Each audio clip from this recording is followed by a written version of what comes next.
Welcome back to the Paranormal State, Washington, and UFO UAP. With Makāula Nakae, a lifelong experiencer and ET contactee since 1990. Today's episode, Majestic 12 and the X-Files. I think my forced acknowledgement about Majestic 12 was X-Files.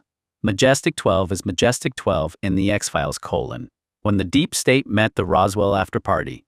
If you thought the X-Files was merely a cozy little television show about an FBI agent with a severe poster addiction and his perpetually exhausted medical doctor partner hunting down sewer monsters, you haven't stared deep enough into the conspiracy abyss. While pop culture fondly remembers the show for the Syndicate at suave, morally bankrupt board of global elites starring William B. Davis as the cigarette-smoking man, puffing away in windowless Pentagon backrooms, the X-Files mythology goes several layers deeper. It digs straight down into the holy grail of modern UFO folklore, Majestic 12 or MJ12. Series creator Chris Carter didn't just casually borrow from real-world fringe lore. He baked the entire legendary MJ12 mythology right into the show's DNA. Here is how Majestic 12 operates as the absolute backbone of the grand government cover-up. In the official X-Files chronology, Majestic 12 wasn't cooked up by creative writers in a Los Angeles writer's room. It was born in the panicked, coffee-fueled aftermath of July 1947, right when a mysterious aerodynamic debris field landed in the unforgiving desert dirt outside Roswell, New Mexico. Recognizing that humanity was completely unequipped to handle the arrival of uninvited interstellar tourists, let alone explain how to reverse engineer a propulsion system that laughed at the laws of physics, President Truman and the national security apparatus slammed together a top-secret committee. Thus, Majestic 12 was officially chartered. Their mandate was simple, brutal, and entirely unconstitutional. Retrieve every piece of crashed non-human hardware. Lock down the biological specimens. Build a towering, impenetrable bureaucratic wall of silence out of remote testing facilities, like Area 51, so that nobody ever asked what happened to the neighborhood skies. Anasazi and the Thinker. When a hacker broke the deep state's hard drive, if you want to see Majestic 12 sweat, you have to look at one of the greatest cliffhangers in television history, the Season 2 finale, Anasazi. Imagine a brilliant paranoid hacker known simply as the Thinker. Late one night, this digital vigilante manages to crack the Pentagon's most secure mainframe, downloading decades of classified, highly explosive MJ12 documents containing raw, unredacted secrets dating all the way back to the Roswell crash. Naturally, this digital data dump sets off a catastrophic multi-episode chain reaction. It drags Fox Mulder through the desert, gets him nearly buried alive in an ancient Navajo freight car filled with alien corpses, and turns the cigarette-smoking man into a very stressed-out middle manager, trying to plug a leaky dam with his bare hands. It proved a fundamental rule of the X-Files universe. You can assassinate a whistleblower, but you can never quite stop a dedicated nerd with a modem. The Dreamland debacle. When Morris Fletcher flipped scripts with Mulder. While Majestic 12 usually operated with grim, humorless, shadowy efficiency, the show occasionally let the absurdity of the conspiracy pierce through the corporate gloom, most notably in the season 6 two-parter Dreamland. Enter Morris Fletcher, brilliantly played by comedy legend Michael McKean, an arrogant, impeccably groomed, entirely self-absorbed mid-level operative working squarely for Majestic 12 out of the bowels of Area 51. Fletcher is a guy who treats high treason and alien technology retrieval like a tedious corporate middle management job with great dental benefits. When Mulder crosses paths with Fletcher near a mysterious military black site, an experimental warp technology test goes catastrophically sideways, causing Mulder and Fletcher to accidentally swap bodies and lives. Suddenly, the hyper-paranoid truth-seeker Fox Mulder is stuck wearing an obnoxious beige suit, kissing a wife he doesn't recognize and attending boring government budget meetings. Meanwhile, Morris Fletcher is sitting in Mulder's famously messy basement office, complaining about the terrible lighting, the lack of air conditioning, and why anyone would care about a bunch of goofy UFO files. It was a brilliantly funny, mind-bending reminder that behind the terrifying, world-ending conspiracies of Majestic 12 were ordinary, flawed bureaucrats just trying to make it to Friday without getting vaporized by a plasma weapon. Fletcher's misadventures proved so popular that he later bounced back into other corners of the franchise, including the spin-off series, The Lone Gunman. So how did Majestic 12 fit alongside the cigarette-smoking man Syndicate? Think of it as a terrifying corporate merger. Majestic 12 represented the hard-nosed, historical, military-industrial arm of the cover-up. They were the engineers, the security forces, the men in uniform holding the flashlights at Area 51, and the architects of the physical debris retrieval.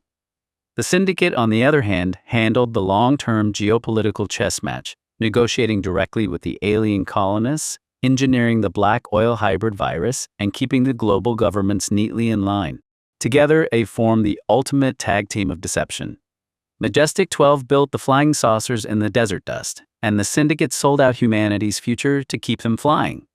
And all the while, Fox Mulder was just trying to pay his phone bill and figure out why the truth was always hiding behind 3 layers of heavily redacted government paperwork.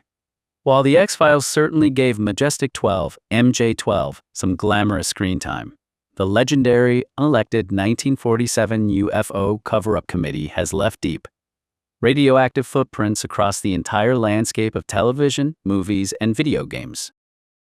Let's be honest. Whenever a piece of science fiction needs an elite, hypercynical cabal of military brass and mad scientists to hide crash flying saucers from tax-paying citizens, they don't call local law enforcement. They dial Majestic 12. Dark Skies, NBC, 1996 to 1997, Sad Face, the definitive Majestic 12 masterclass. If the X-Files treated Majestic 12 as a shadowy background player pulling strings behind a thick veil of bureaucracy, NBC's short-lived 1996 cult classic Dark Skies ripped the doors completely off the bunker and made MJ-12 the absolute pulsing epicenter of human history.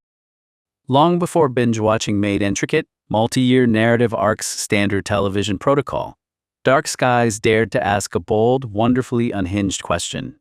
What if every major, traumatic historical event of the 1960s wasn't shaped by politics, ideology, or social revolution, but by a desperate, clandestine war against an invading alien parasite? Set against the turbulent psychedelic backdrop of a decade already losing its collective mind, the series follows John Longard, Eric Close, and Kimberly Sayers, Megan Ward, a pair of idealistic young adults who accidentally stumble off the sidewalk of normal American life and plummet headfirst down an apocalyptic rabbit hole of cosmic horror. They discover a chilling reality. A malevolent, parasitic extraterrestrial species, known simply as the Hive, has quietly infiltrated human civilization, hitching a ride in human nervous systems and slowly taking over society from the inside out. Standing as the absolute last line of defense between humanity and total annihilation is Majestic 12, a top-secret, deeply unconstitutional U.S. government agency formed in the immediate, panicked wake of the 1947 Roswell crash to manage the alien threat entirely off the books, behind the back of both the public and Congress. The emotional and psychological anchor of Dark Skies wasn't just the slimy alien monsters. It was the heavy, suffocating weight of state-sponsored paranoia. At the helm of MJ-12 is Captain Frank Bach, brilliantly and chillingly brought to life by veteran character actor J.T. Walsh. Bach isn't some mustache-twirling cartoon villain cackling in a lair. He is a stern, fiercely pragmatic, utterly exhausted military intelligence officer who firmly believes that protecting humanity requires throwing away every ethical rulebook ever written. Under Bach's command, MJ-12 is portrayed not as an omnipotent shadow government winning every battle, but as a deeply desperate, morally compromised band of cold warriors, fighting a losing war in the dark. They are despised by the regular military, hunted by their own government oversight committees, and completely isolated from a public that would panic at the mere mention of a hive parasite. What made Dark Skies an absolute masterpiece of conspiracy fiction was its audacious, high-concept integration of real-world history. The writers didn't just invent fake lore. They took the most iconic touchstones of the 1960s and recontextualized them through the cynical lens of Majestic 12 operations. The JFK assassination. In the show's mythology, President John F. Kennedy Z. pushed to unify space exploration, and his dangerous curiosity about hidden military projects made him a liability.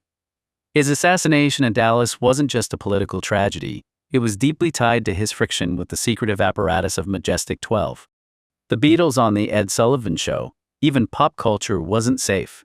The arrival of the British invasion in 1964 was humorously and chillingly intertwined with the movement of personnel and the subtle, strange cultural shifts monitored by intelligence operatives keeping tabs on potential hive influence. The civil rights movement and domestic unrest. The series fearlessly wove historical flashpoints, like the Watts riots and anti-war protests, into its narrative, suggesting that social friction was often weaponized, manipulated, or exacerbated by an invisible alien enemy trying to fracture human society from within. Though Dark Skies was ultimately cut down in its prime after a single season, airing right in the suffocating shadow of The X-Files' massive cultural dominance, it left an indelible, glowing mark on sci-fi television. It took the bureaucratic myth of Majestic 12 and gave it a beating, bleeding heart. It proved that you could build an entire cinematic universe out of a declassified 1947 memo, a box of Cold War files, and a terrifying idea that human history is merely a very convenient cover story for an alien war happening just out of sight. Millennium 1989, the cinematic pioneer of the MJ-12 era. Before Dark Skies ever flickered onto a single television screen, and long before The X-Files made basement paranoia a fashionable lifestyle choice, the latent-gative 1980s UFO and fringe lore obsession birthed a delightfully frantic cinematic trailblazer, the 1989 sci-fi thriller Millennium. And funnily enough, a few years later, The X-Files creator Chris Carter would boldly recycle that exact title for his 1996 hit television series Millennium, starring Lance Henriksen. Though that show traded time-traveling aviation disasters for apocalyptic end-of-the-world occult dread.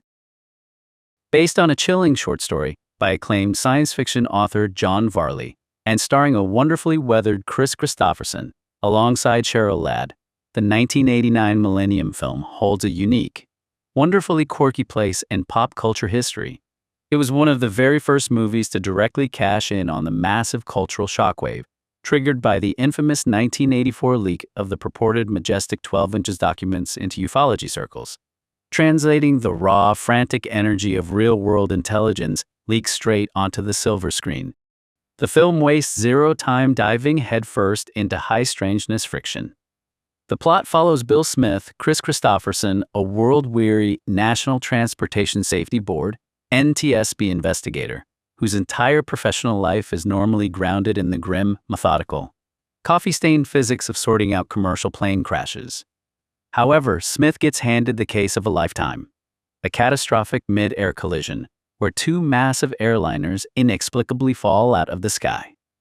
As he digs deeper into the twisted wreckage, inspects the cockpit voice recorders, and stares down at bizarre, impossible physical anomalies found on the victims, he realizes a terrifying truth.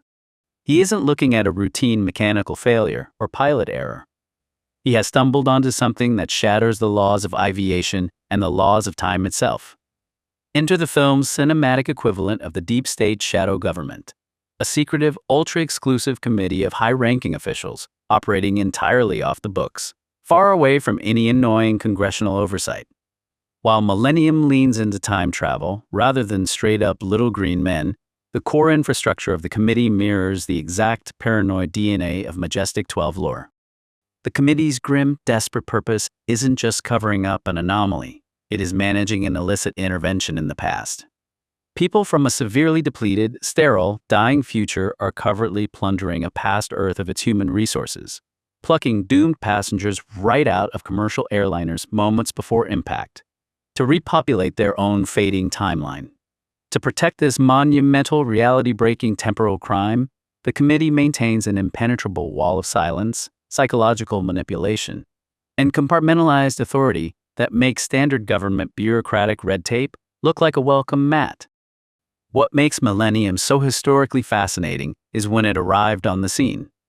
Back in 1984, the global ufology community was utterly rocked by the sudden appearance of the controversial, anonymous Majestic 12 inches documents sent to researchers like William V. Moore and Stanton Friedman. Whether those papers were an elaborate intelligence counterintelligence hoax or a genuine whistleblower leak, they permanently rewired the cultural conversation. They transformed UFOs from simple, isolated flying saucers in the night into a grand, institutionalized conspiracy managed by elite, unelected committees whispering in the corridors of power. Millennium arrived right at the crest of that wave in August 1989. It captured the exact, beautiful moment Hollywood realized that the most terrifying monster in science fiction wasn't a bug-eyed alien crashing through a cornfield. It was the guy in the charcoal gray suit, sitting in a windowless briefing room, calmly stamping classified on the end of the world. Deus Ex 2000 video game, when Majestic 12 built the cyberpunk deep state. While television and cinema gave us plenty of tired government suits shuffling paperwork in dark conference rooms, it took the interactive realm of video games to show what happens when a fictionalized Majestic 12 actually stops covering up weather balloons and achieves its ultimate, terrifying endgame. Enter Ion Storm's legendary 2000 masterpiece Deus Ex. If you want to witness the absolute unfiltered pinnacle of fictional Majestic 12 lore, you don't look too Hollywood. You step straight into the rain-slicked, conspiracy-choked dystopian gutters of a near-future cyberpunk world. Deus Ex took the goofy, low-budget UFO lore of the 1980s and forged it into a breathtaking, philosophically heavy masterpiece of global paranoia. In the universe of Deus Ex, Majestic 12 has completely outgrown its mid-century, Roswell-recovering bureaucratic roots. They are no longer just a bunch of exhausted military brass hiding cracked saucers in the dusty New Mexico desert. Instead, MJ-12 has evolved into a hyper-advanced, shadowy techno-conglomerate that has quietly hijacked the entire machinery of human civilization. They operate as a state within a state, controlling global communications networks, sprawling multinational corporations, elite counterterrorism agencies like UNATCO, and the very infrastructure of modern life. They didn't just cover up the conspiracy, they became the world. At the absolute apex of this dark empire sits Bob Page, a ruthless, megalomaniacal tech tycoon and former Illuminatus who hijacked Majestic 12 to execute his own vision of absolute techno-totalitarian rule. Page isn't just relying on standard human greed to conquer the planet. He is aggressively merging corporate fascism with artificial intelligence. Working within the sprawling network of MJ-12, the conglomerate develops Daedalus, a massive, benevolent artificial intelligence designed to monitor global data flows. However, as the game's protagonist, augmented security agent J.C. Denton, begins peeling back the layers of the conspiracy, he discovers that Page is attempting to merge with an even more powerful, unrestricted AI to become a literal digital god.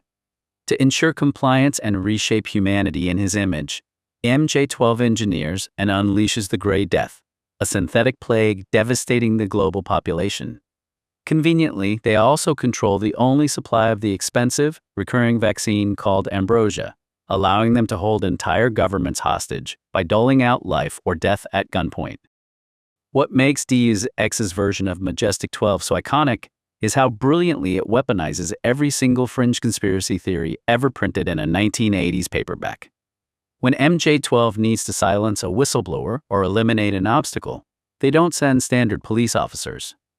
They deploy their signature men in black MIBs, cybernetic, trench-coated operatives wearing perpetual sunglasses, speaking in creepy synthesized robot voices, and brandishing the terrifying ability to teleport short distances using experimental cloaking and warp technology.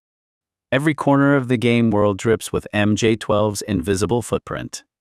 They secretly control agricultural conglomerates, engineering synthetic nutrient foods that slowly degrade human health and ensure lifelong dependency on their medical monopolies. From secret biomedical laboratories hidden beneath abandoned New York subway stations to high-tech installations carved into the ruins of Area 51, MJ-12's bases are architectural testaments to the marriage of high-tech futurism and deep-state secrecy. Deus Ex succeeded where many sci-fi stories fail because it treated its wild conspiracy theories with deadpan intellectual seriousness. It took the messy, fragmented mythos of Majestic 12, born from questionable 1984 document leaks and late-night radio broadcasts, and wove it into a profound, chilling meditation on freedom, transhumanism, surveillance, and power. In the world of Deus Ex, Majestic 12 proved an unforgettable lesson. The ultimate evolution of a government cover-up isn't just keeping a secret safe, it's rewriting reality itself until nobody is left alive to remember the truth. Would you like to explore how other classic video games or pieces of media tackled the real-world myths of Area 51 and MJ-12? Indiana Jones and the Kingdom of the Crystal Skull, 2008, the cinematic playground of the MJ-12 era. While Steven Spielberg's fourth installment in the legendary franchise doesn't explicitly flash the words Majestic 12 inches across the screen in bold, blinking neon letters, Indiana Jones and the Kingdom of the Crystal Skull, 2008, is built entirely out of the exact same historical and cultural toy box. Shifting gears away from mystical Judeo-Christian relics and ancient Hindu blood cults, the film plunges headfirst into the high-octane, delightfully paranoid world of 1950s sci-fi fringe history. It treats the mythos of post-Roswell cover-ups, desert military complexes, and Cold War technological espionage, not just as a casual background detail, but as its entire driving engine. The film opens in 1957, and Spielberg deliberately anchors the narrative in the exact historical sweet spot of America's post-war psychological fracture. By the mid-negative 1950s, the initial shock of the 1947 Roswell crash had mutated into a pervasive national cultural obsession with flying saucers, atomic anxiety, and communist paranoia. The American public found itself caught awkwardly between genuine unexplainable sightings, lighting up the night sky, and an increasingly aggressive, ultra-secretive military-industrial complex locking down the desert Southwest behind towering chain-link fences. By dropping a slightly older, dustier Indiana Jones right into this era, the film brilliantly bridges the gap between classic 1930s pulp adventure and 1950s B-movie alien invasion hysteria. Indy isn't punching out Nazis in dusty European taverns anymore. He's running frantic laps around the early humorless architects of the American deep state. The film's iconic opening sequence introduces us to Hangar 51, tucked away at a fictionalized, heavily guarded Nevada test site, which serves as the ultimate cinematic embodiment of the secret infrastructure Majestic 12 was rumored to command. Guarded by stone-faced, humorless U.S. military personnel and brazenly infiltrated by KGB operatives, led by the chilling, bob-cut-sporting Dr. Irina Spalko. Cate Blanchett, Hangar 51, is a monumental temple of bureaucratic sequestration. As a captive Indy is dragged through the vast, dimly lit aisles of towering wooden crates, eagle-eyed fans catch a gorgeous, nostalgic glimpse of the exact crate containing the Ark of the Covenant from Raiders of the Lost Ark, resting right alongside mysterious, classified crates housing fragmented, non-human, biological specimens. This chaotic environment perfectly mirrors the real-world folklore surrounding MJ-12 facilities like Area 51, Wright-Patterson Air Force Base, vast labyrinthine warehouses where the government systematically shelves, categorizes, and compartmentalizes physical objects that fundamentally break the laws of physics. What makes Kingdom of the Crystal Skull a genuinely fascinating cultural artifact is how it handles the alien question. Instead of leaning into traditional, bug-eyed monsters stepping out of flying saucers with ray guns, the film introduces the crystal skeletons as interdimensional beings, archaeological anomalies that blur the razor-thin line between ancient mythology and advanced, hyperdimensional physics. This narrative choice neatly mirrors the actual evolution of ufology during the late 20th century, where fringe researchers began theorizing that UFO phenomena weren't necessarily physical visitors from distant star systems, but entities sliding sideways through alternate dimensions. Indiana Jones and the Kingdom of the Crystal Skull certainly took a lot of flack upon its release for leaning a bit too hard into computer-generated digital gophers and infamous flying refrigerator gags, but its underlying thematic DNA is remarkably spot-on. It brilliantly captures the exact historical moment when American archaeology, military intelligence, and UFO lore violently collided in the Nevada desert dust, proving once and for all that whether you call it Majestic 12, Hangar 51, or a black-budget military cover-up, the government has always kept its strangest, most universe-shattering secrets locked securely behind heavy steel doors.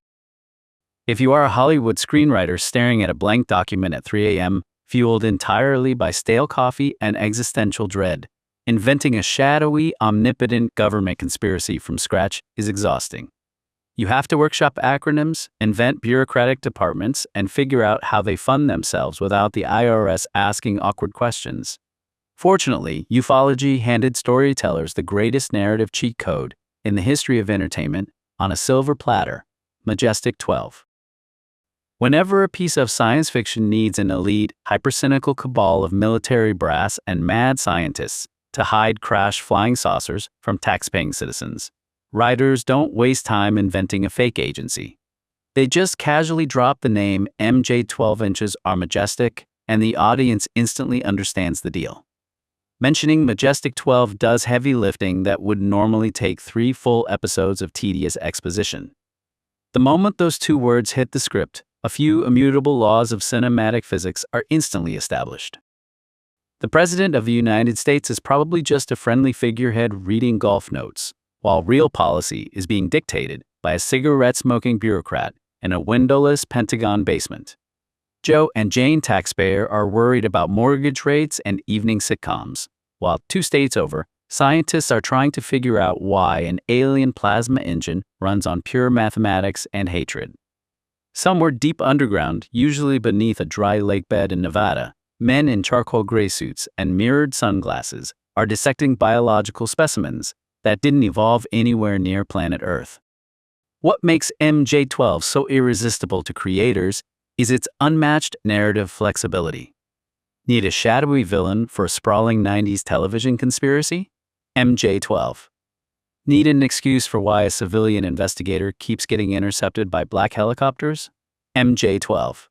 Need a convenient explanation for why your sci-fi hero woke up in a secret medical lab with a mysterious tracking chip embedded in their neck?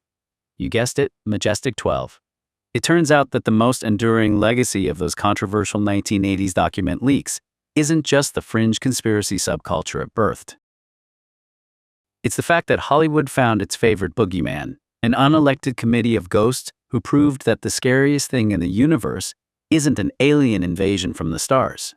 It's the local government bureaucrat who files it away under classified and goes home early on Friday. Of course, plenty of theorists believe the government controls the media to broadcast whatever they want, conditioning us with specific programs to keep us pacified. But here is the real, deliciously paranoid question. Were all those sci-fi shows and movies actually a shadow government brainwashing agenda to draw us into fiction so we'd ignore what was happening in the real world? Think about it. If you want to hide the fact that exotic technology is being tested in the desert, or that your airspace is full of uninvited guests, you don't censor it, you turn it into primetime entertainment. You fund the pulp magazines, greenlight the monster movies, and fill the airwaves with little green men until the actual truth looks like just another silly TV trope. Why bother silencing the whistleblowers when you can just turn the apocalypse into a Friday night popcorn feature? To be continued. Watch and listen. Watch the cinematic video trailer. Listen to the full podcast now. Explore the archived Cosmic Awakening Volume 1, 1991, Peru, Journey into the Unknown. Sacred Valley of the Incas. Volume 2, Ascension 2012, The Golden Alchemy. Part 3, The First Contact and the Paranormal State. Join the journey. New episodes drop periodically.